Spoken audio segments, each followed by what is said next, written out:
Hey there YouTube, so I am here today to talk to you about some sick new tunes.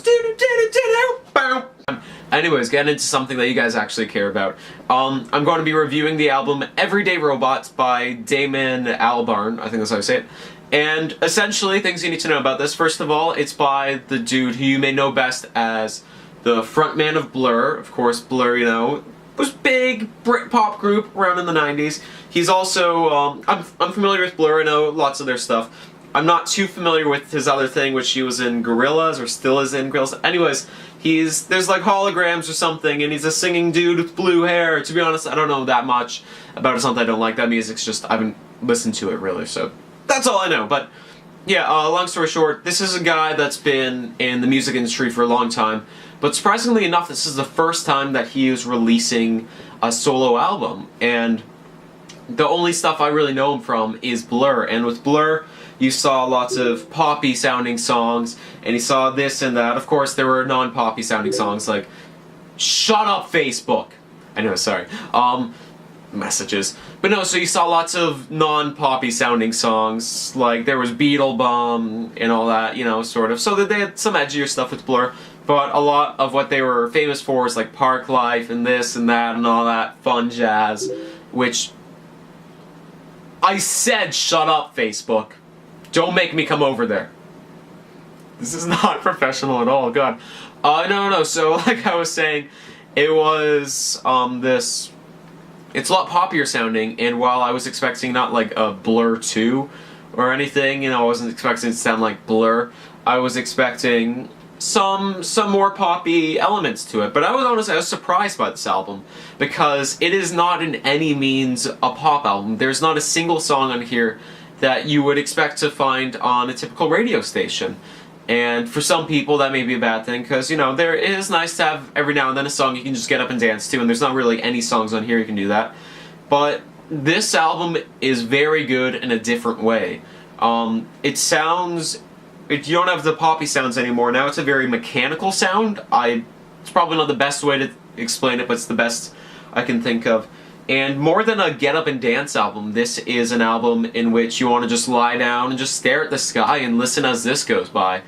It's not the greatest song, like, album for that. I think, honestly, if you want something...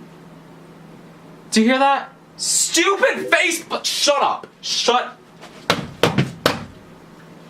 Go. Typical. Anyways, sorry for those technical difficulties. People are messaging me. I'm a popular guy, apparently. And I've recorded this video enough times to not want to do it again. Yeah, so, where was I going with this? Yeah, so, it's a very good album for just lying down and staring at the sky with.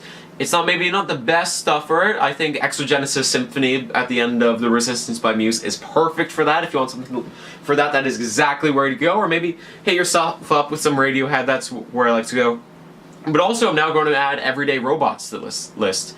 And it's just a very good album. One issue I have is that the certain songs are sort of forgettable. Like, I'm going through this and I recognize by name maybe a third of them. To be fair, I've only listened to the album a few times so far, but there's not as much variety as I would have liked in this album. But to be fair, it's fine. It's not an album that, if they released in this album like a fast-paced song, it would completely change the meaning of an album as a whole.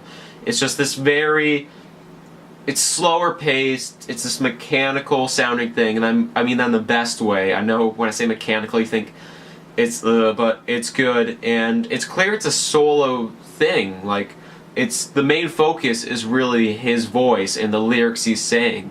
And there's some really good songs on here. I'm just reading my top 3 favorite songs. In third place, there's Everyday Robots, which that was a good song. You know, it starts off very uniquely, and it's also the intro track to this, but it's really good. And also the beat and sort of just noises in the background are very, very vital to this album, and I honestly think it was used brilliantly.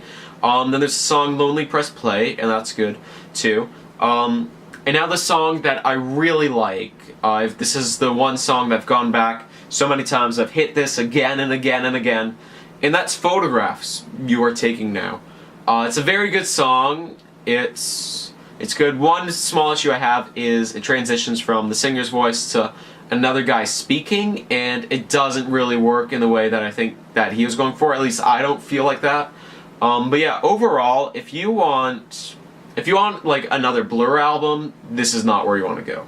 If you want an album that you can just lie down, put some headphones in, and just chill out as the next 40 minutes go by, this is where I'd recommend going. Anyways, that's all I gotta say. I'm really sorry for all that Facebook nonsense over there. Oh, let's get rid of that. But yeah, overall, I like the album, and I'm really excited to see what he has to do in the future. Assuming he does do a second solo album, which I really hope he does, because judging by this, I want to see where things go next. So one of the better albums I've listened to this year, and I would highly recommend it. Anyways, that's all I have to say. I will talk to you later, and goodbye!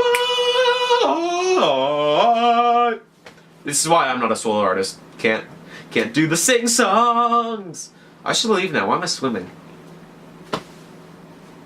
Yes. Bye.